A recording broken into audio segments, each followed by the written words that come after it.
उदासीन कहते हैं, ना किसी को मित्र बनाया ना किसी को शत्रु। शत्रु मित्र नहीं कोय, सब सो हित बस कीजिए, क्योंकि हरि अपनो है सोए। सब में विराजमान मेरे प्राण प्यारे हरि हैं। ये क्रूरा अपि पापिनो न च सताम संभाष्य दृश्याश्चये सर्वान् वस्तुतया निरीक्ष परम स्वाराध्य बुद्धिर्मम। ये मेरे आचार्य का आदेश है। जो क्रूर हैं, पापी हैं, दुष्ट हैं, नीच हैं, वो तुम्हें दिखाई दे रहे। मेरी दृष्टि में आराध्य देव श्री राधा वल्लभ लाल, श्री कृष्णचंद्र जो सबके हृदय मंदिर में हम परमात्मा देखने के लिए चले हैं, ना कि क्रूर पापी दुष्ट निंदक देखने के लिए चले हैं। हम साधना कर रहे हैं सब में परमात्मा का अनुभव करने के लिए। जड़ चैतन्य कछु नहीं दिखे, जहां दिखे तहां श्याम खड़े। ये सिद्धि है, ये साधना की परिपक्व अवस्था है कि अपने इष्ट को वासुदेवा स्वरमिति सा महात्मा सुदुर्लभा। हम उस मार्ग के पथिक हैं। सत्संग सुने तो बहुत सावधान होकर सुने, एक एक शब्द रहस्यपूर्ण होता है। भैया चाहे हीटर गर्म करे, चाहे फ्रिज ठंडा करे, चाहे एसी ठंडा वातावरण कर दे या हीटर गर्म वातावरण कर दे, बिजली दोनों में एक ही है। जो देखने वाला है कि हीटर का कारण बिजली, तो कूलर का कारण बिजली, फ्रिज का कारण बिजली, एसी का कारण बिजली, वो केवल बिजली देख रहा है कि इन यंत्रों में चलने की सामर्थ्य नहीं, ये बिजली से चल रहा है। लेकिन उस यंत्र का प्रभाव है कि वो गर्मी फेंकता है, उस यंत्र का प्रभाव शीतलता फेंकता है, पर दोनों का कारण बिजली है। ऐसे ही इस जड़ चैतन्य में, इस सत असत में, इस उच्च और नीच में, महात्मा और दुरात्मा में क्रियाएं जमीन आसमान का अंतर। पर साधक क्रिया दर्शन नहीं करता, साधक कारण तत्व को देखता है। तो कारण श्री हरिवंश भनम, कारण परम तत्व वही है, दूसरा नहीं। तुम्हारी दृष्टि स्थूल को देख रही है, शरीर और क्रियाओं को देख रही है, और संत और साधक भगवत मार्ग के पथिक उस तत्व का दर्शन करने निकले, तभी उन्हें तत्वदर्शी महात्मा कहा जाता है। इसीलिए अनाधिकारी संतों के वचनों का गूढ़ रहस्य न जानकर वो मनमानी आरोप थोप करके उनकी निंदा करके नरकगामी होता है। तो कह रहे हैं उदासीन जग में रहो। तुमसे कोई मित्रता का व्यवहार करे तो जय जय, और शत्रुता का व्यवहार करे तो जय जय, क्योंकि उसकी मति है। लेकिन मित्र और शत्रु व्यवहार है, लेकिन परमार्थ में नहीं। परमार्थ में वही परमात्म तत्व उसके हृदय में बैठा है, वही परमात्म तत्व मित्र के हृदय में बैठा है। तो उदासीन जग में रहे, शत्रु मित्र नहीं कोय, सबके हित की कीजिए। सबके हित की, सबका मंगल, ये परमार्थ के पथिक। ऐसे पापी से आपको बात नहीं करनी चाहिए, आपके यहां नहीं आना चाहिए। कौन पापी है? पापी कौन है? हमारी समझ में पापी उसे तुम कहते हो जो भूल गया है, अपने स्वरूप को भूल गया, भगवान का विस्मरण हो गया, वही माया के गर्त में गिर गया। तो हम लोगों का कार्य क्या है? भूले हुए को स्मृति प्रदान करना। ये जो ज्ञान है ये स्मृति प्रदान करता है। नष्टो मोहा स्मृति लब्धा तत्प्रसादान मयाच्युता। तो संतों के हृदय में बैठ के कौन बोलते हैं? गोविंद ही तो बोलते हैं। तो गोविंद की वाणी क्या करती? नष्टो मोहा, मोह का नाश करके और भगवत स्मृति जागृत कर दे। पापी से घृणा मत करो, उसका पाप दूर हो जाएगा तो महात्मा हो जाएगा। कोई दुरात्मा नहीं है, भूल है, भ्रम है, अज्ञान है, अविद्या है। इसका नाश हो जाए तो महात्मा ही है, वो परमात्मा ही है। यही बात समझने के लिए तो साधना की जाती है। इसलिए ना किसी से द्वेष करो, ना किसी से राग, ना किसी से अपनापन, ना किसी से परायापन। सब में एक श्री भगवान विराजमान है। ये जग सब है श्याम को, कासों की जय प्यार, कासों मानो बैरता वृथा होत है ख्वार।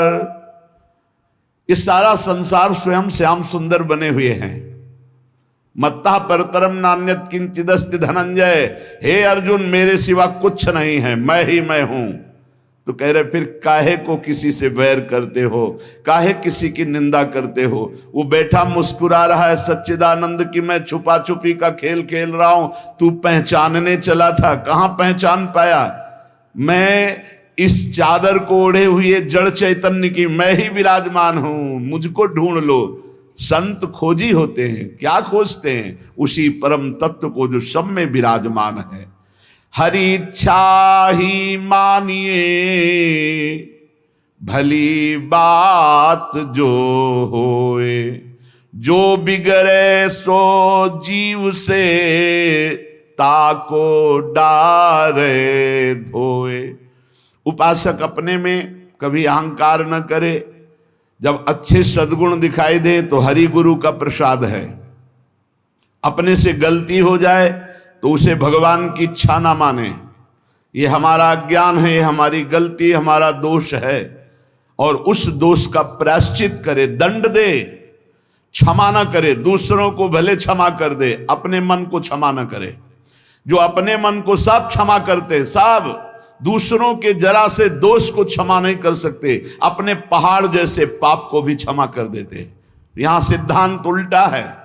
परमार्थ का पथिक अपने राय भर के भी दोष को पहाड़ के समान मानकर उसका प्रायश्चित करता है, और दूसरे के पहाड़ के समान दोष को भी राय के समान भी नहीं मानता है। ये परमार्थ के पथिक का स्वभाव होता है।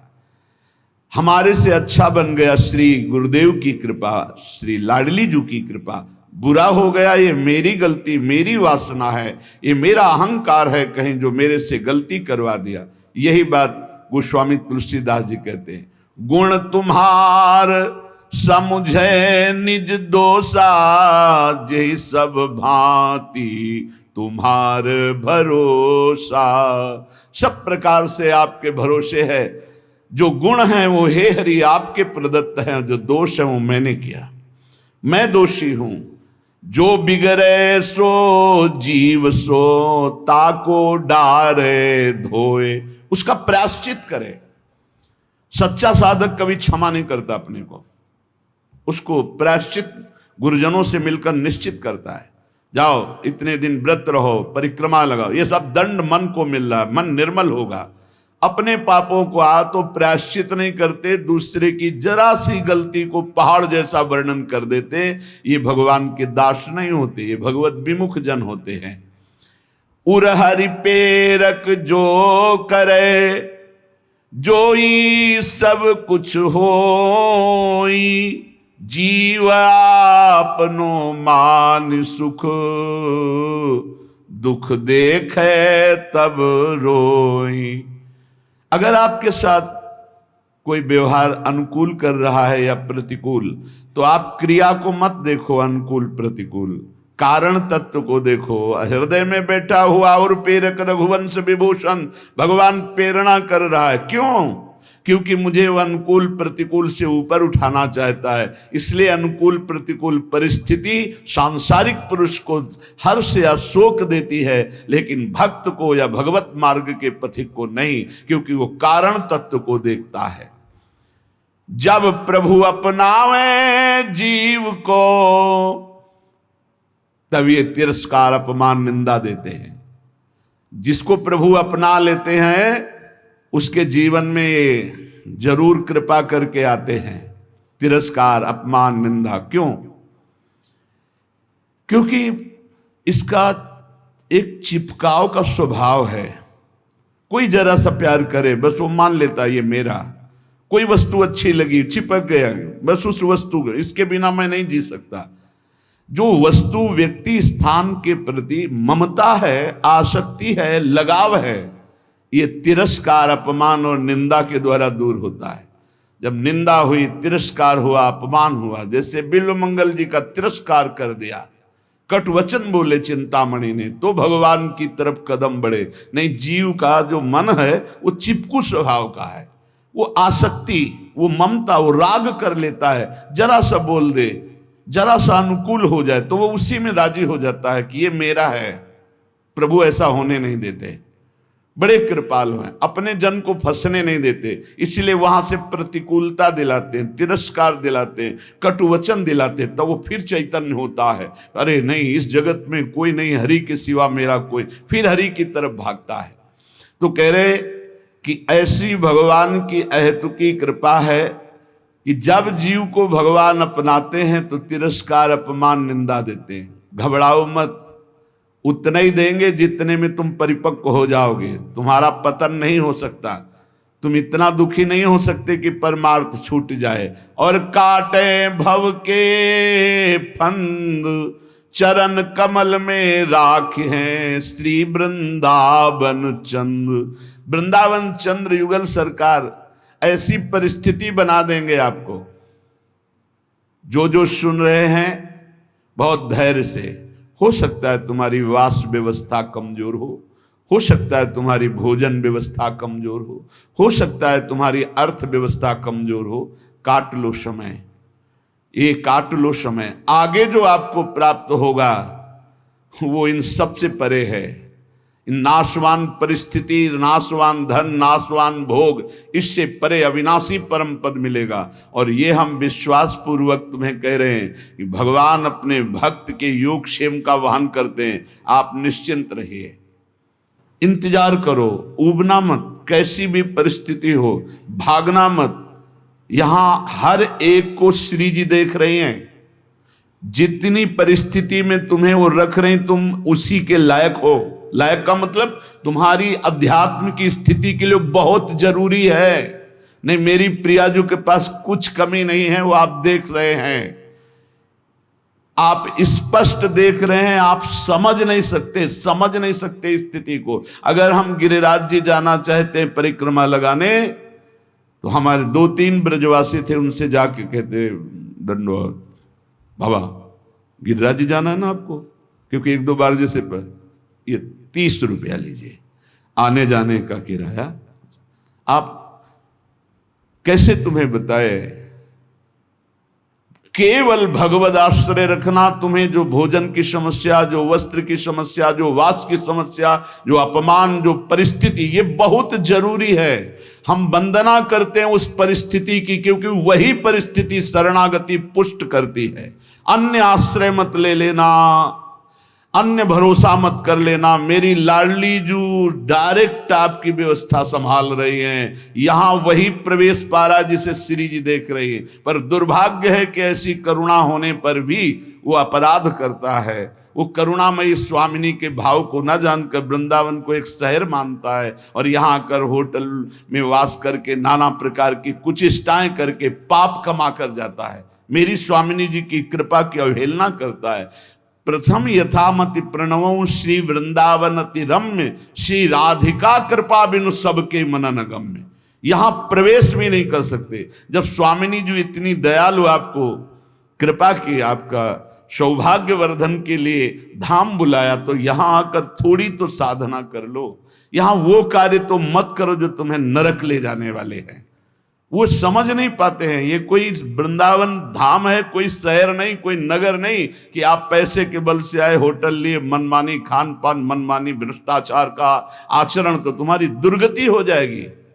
धाम को धाम की तरह सेवन करो, नहीं तुम मत आओ। दूर से चिंतन करो, प्रणाम कर लो, इतने में तुम्हारा मंगल हो जाएगा। यहां आओ तो धाम की तरह आओ। पहले तुम इस यहां प्रवेश होने के पहले अपने दिमाग में बैठा लो कि तुम जा कहाँ रहे हो। परम पावन श्री धाम वृंदावन का दर्शन करने। तो यहां दर्शन करो, उपवास करो, भजन करो, नाना प्रकार से भागवती का आचरण करो, परिक्रमा लगाओ, किसी संत की, ब्रजवासी की, गौ की, यहाँ के पशु पक्षी की हाँ सेवा बन जाए। किसी को खवा पिला दिया, चाहे वो पशु पक्षी ही क्यों ना हो, ये सब दिव्य महात्मा है, जीवन धन्य हो जाएगा। श्री जी करुणा करते, हम करुणा का अवहेलना, अपराध कर बैठते हैं। ये बिल्कुल सत्य बात समझिए। इतनी श्री जी की अपार कृपा कि तुम्हें धाम में, पर ये सत्संगहीन जन ये समझ नहीं पाते कि यहां का किया हुआ पाप कहां धोओगे। यहां का किया हुआ पाप वज्र की लीक होता है और वो प्रतिपल पनपता रहता है, ब्याज दर ब्याज, भोगते भोगते कल्प व्यतीत हो जाएंगे, फिर भी यहाँ के पाप से मुक्त नहीं हो पाओगे। हाँ, वही मुक्त हो जाता है जो आश्रित होकर अपने प्राणों का विसर्जन प्रियालाल के शरणागत होकर के धाम में करता है। अगर धाम में अपराध बन जाए तो धाम ही मिटा सकता है। इसलिए आगंतुक वृंदावन में आने वालों को हम प्रणाम करके प्रार्थना करते हैं कि आपका अहोभाग्य, आप वृंदावन आए हो, लेकिन सावधान, कहीं मसाला खा के थूक रहे हो, कहीं दोना पत्तल फेंक रहे हो, कहीं गंदी दृष्टि कर रहे हो, कहीं दूसरे के प्रति दोष दर्शन कर रहे हो, या कहीं मन की विलास इंद्रियों के भोग रहे हो। बहुत सावधान, गलती न बन जाए। यहां से यहां 1 घंटा रुको लेकिन सही ढंग से रुको, यहां 1 दिन रुको लेकिन रहने की पद्धति से। 1 दिन में तुम्हारा श्रीपाद प्रबोधानंद जी का 1 बार वृंदावन आ गया, 1 पुष्प प्रसादी सूंघ लिया, 1 बार बिहारी जी को प्रणाम कर लिया, 1 बार वृंदावन की रज लग गई, अब तुम नरक नहीं जाओगे। तो उल्टा भी इसका है, आप 1 बार वृंदावन में आके पापाचरण कर लिए तो बचोगे नहीं नरक से, क्योंकि ये अमोघ धाम है। उपजाऊ भूमि में चाहे बंबूल का पड़ जाए या गन्ना का पड़ जाए या दाक्षवारा का पड़, वो उपज जाएगी। आप बो क्या रहे हो वृंदावन में आकर? सत्कर्म भगवत भजन या दुष्कर्म पापाचरण। भगवत कृपा सब पर है, तुम्हें मनुष्य बनाया, धाम बुलाया, सत्संग करके दर्शन करके भगवत प्राप्ति का मार्ग पुष्ट कर सकते हो, पर मनमानी आचरण करके अपने जीवन को नष्ट कर सकते हो। इसलिए सावधान, जब जिस पर हरि कृपा करते हैं, हम वंदना करते हैं उस परिस्थिति का जिसमें कोई व्यवस्था ना हो और मन आश्रित हो जाए श्री जी की। ये बहुत बड़ी बात है, ये शायद ही कोई उपासक समझ पाएगा। हम प्रणाम करते हैं और धन्यवाद देते हैं परमात्मा कृपा को, जिस साधक के जीवन में अव्यवस्था हो, विपत्तियां हो, प्रतिकूलता हो और कोई प्यार करने वाला ना हो और केवल एकमात्र प्रियाजू के चरणों का भरोसा आ जाए, यही सबसे बड़ी सिद्धि है। ये अनुकूलता में नहीं होती भाई, ये होती ही नहीं अनुकूलता में। जितनी अनुकूलता मिलती उतनी इंद्रियां बहिर्मुख होकर के जगत को अपना मानने लगती हैं, व्यक्ति को, वस्तु को, स्थान को। इसलिए भगवान जिस पर विशेष कृपा करते हैं, अपनाते हैं, उसको सब तरह से मुक्त कर देते हैं। कहीं भी आसक्ति नहीं, कहीं भी ममता नहीं, कहीं भी राग नहीं। ये दुर्लभ मनुष्य देह है, ये बंधन काटने के लिए है, बंधन पुष्ट करने के लिए नहीं। ये बंधन है फंस जाना, आपके बिना नहीं जी सकते, वस्तु के बिना नहीं जी सकते, ये व्यवस्था के बिना नहीं, ये सब बंधन है। जीवन मुक्त की पहचान क्या है? ब्रह्मभूता प्रसन्नात्मा न सोचति न कांक्षति, सिद्ध बात है। ना कोई कामना है, ना कोई सोच है, एकमात्र परमात्मा चिंतन में डूबा हुआ वो जीवन मुक्त है। जिस जिस विषय को आप छोड़ते जा रहे हैं, संसार के उन विषयों से आप मुक्त होते चले जा रहे हैं। जिस जिस कामना को, जिस जिस व्यक्ति के संबंध को, बिना आप इनको तोड़े जीवन मुक्त नहीं हो सकते। सबकी ममता ताग बटोरी, मम पद मनई बांध बर डोरी। तो साधना की जो हमारी रुकावट है, हमारे भगवान कृपा करके उसे हटा देते हैं, ममता को हटा देते हैं। आसक्ति, कोई प्यार करने वाला ही नहीं रहता, नहीं रहता। वो भीख मांगता है, मुझसे प्यार कर लो। वो भीख मांगता है कि कोई तो मुझे प्यार करे, कोई नहीं। जहां वो जिधर दृष्टि डालता है उधर दृष्टि ही हटा दी जाती। बड़ा कृपा प्रसाद हरि का होता है, नहीं तो मन तो चिपकू स्वभाव का है। अब देख लीजिए, चक्रवर्ती सम्राट पद हरि के लिए छोड़ा, सुंदर रानियों को छोड़ा, पुत्र को छोड़ा, सब सुख छोड़ा और हिरण के बच्चे में फंस गए। ये बात हमको शिक्षा देने के लिए नहीं, तो वो तो भगवान के पुत्र हैं। ऋषभदेव भगवान का अवतार, उनके पुत्र हैं। और चक्रवर्ती सम्राट पद जिसके लिए छोड़ा, हिरण में कैसे फंस सकते हैं? ये हमको शिक्षा देने के लिए कि तुम किसी भी राग में भगवत प्राप्ति में बाधा पैदा कर सकते हो।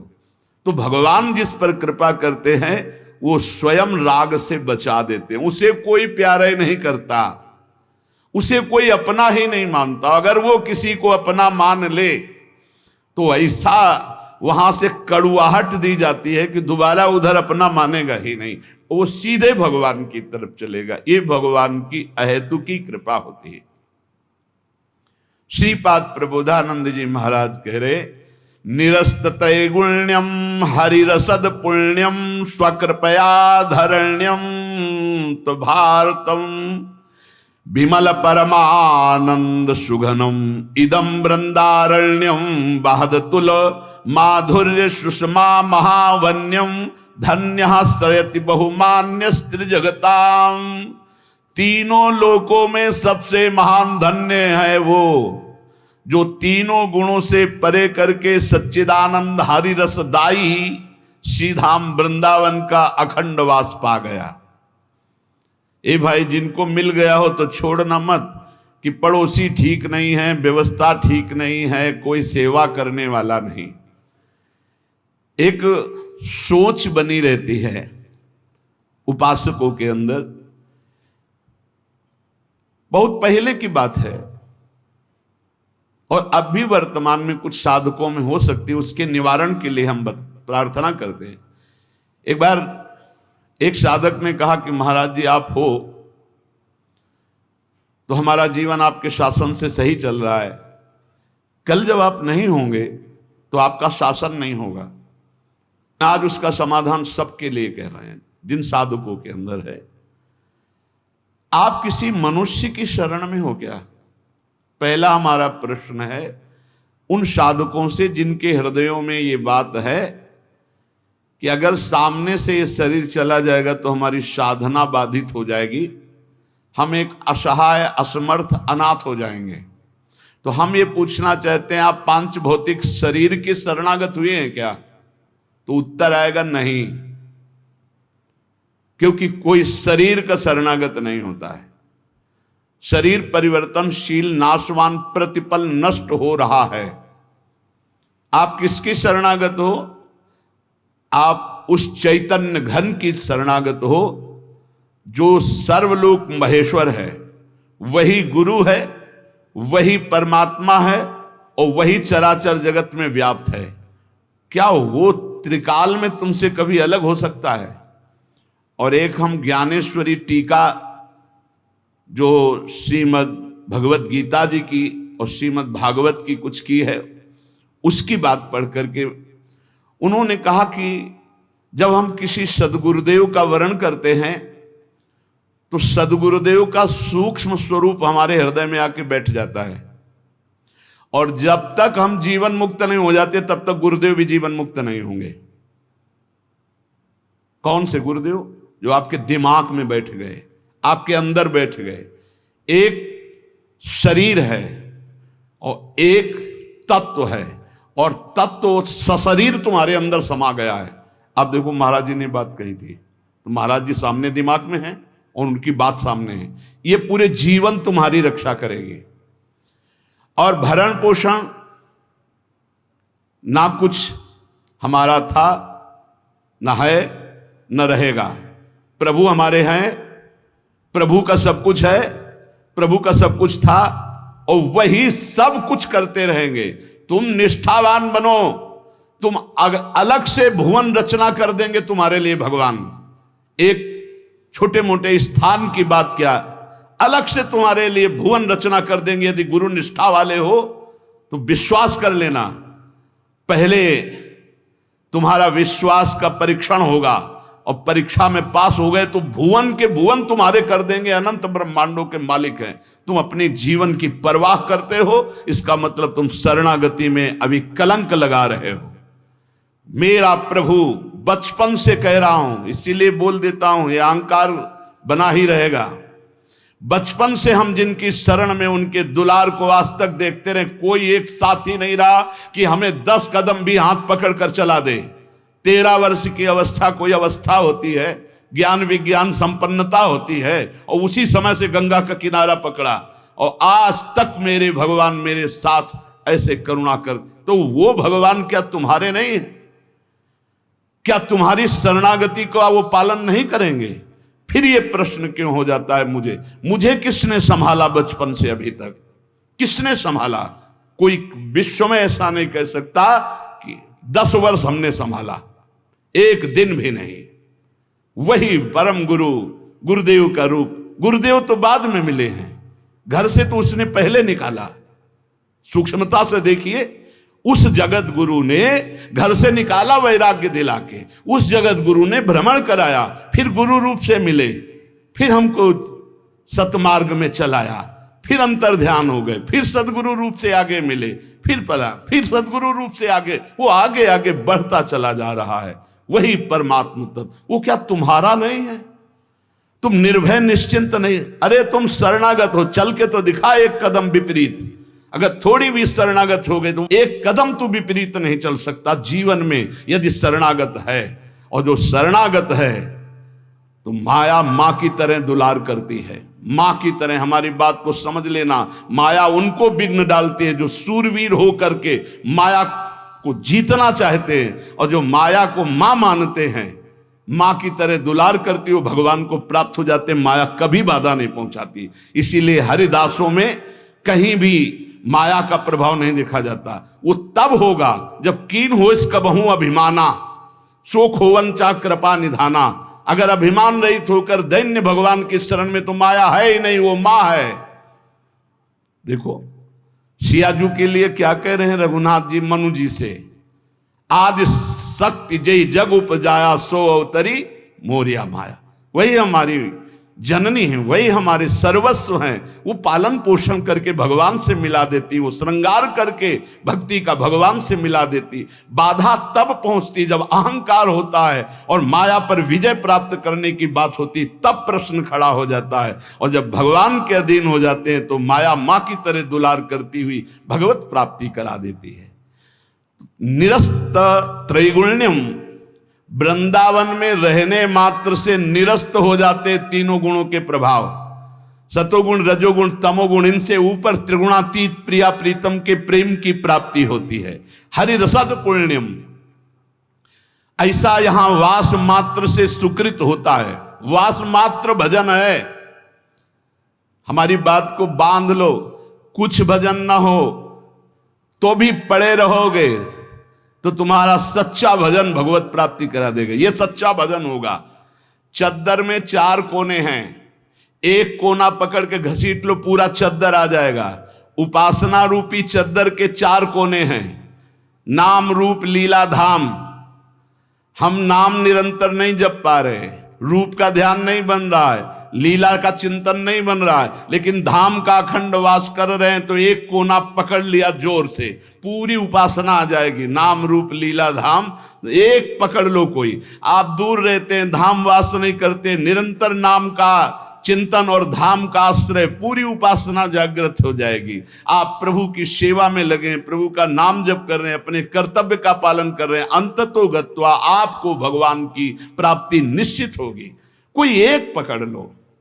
श्रीपाद कह रहे हैं, अतुलनीय महामाधुर्य सुख सार प्रदान करने वाला, तीनों गुणों को निरस्त करके हरिरस प्रदान करने वाला, वो महाभाग्यशाली है, त्रिभुवन में वंदनीय है, जो श्रीधाम वृंदावन का अखंड वास स्वीकार कर लिया। ये बड़ी दुर्लभ बात है। अखंड वृंदावन वास करते हुए बस वृंदावन बसिकै इतनो बड़ो सयान, और जुगल चरण के भजन भी निमिष न दीजय जान। जब प्रियालाल ने इतनी कृपा कर दी तो हमसे चूक कैसे हो जाएगी। हम हर समय श्यामा श्याम का सुमिरन करें। सांद्रानंदाब्धि मध्य लसति रसमयम चिन्मणि द्वीप मेकम। देखो तुम तो महिमा सुन रहे हो, अनजाने में यदि हम भगवान के स्वरूप, भगवान की नाम, भगवान की महिमा को स्वीकार कर ले तो हम अनजाने, लेकिन भगवान तो सर्वज्ञ हैं। सदन जी के एक चरित्र में बड़ी विशिष्ट बात पाई गई। देखो सदन जी का जो जन्म है, इसी से हमें ये पता चलता है कि भगवान केवल भाव देखते, केवल भाव देखते हैं। सदन कसाई ताकि नीकी कसियाई, जैसे बाराबानी सोने की कसौटी कसियाई है। जीव को न बध करें, एपे कुलाचार ढरें, बेचे मांस लाए प्रीति हरि सो लगाई है। गंडकी को सुत बिन जाने, तासों तोल्यो करे, भरे दृग साधु आनि पूजे पे न भाई है। कही निस सुपने में वाही ठोर मुंह को देवो, सुनो गुण गान रीझो ही की सच्चाई है। सदन जी का जन्म कहाँ हुआ? कसाई कुल में, जहां पशुओं का वध करना एक स्वाभाविक वृत्ति है, निंदनीय। निंदनीय, किसी भी जीव की हिंसा करना निंदनीय कार्य है।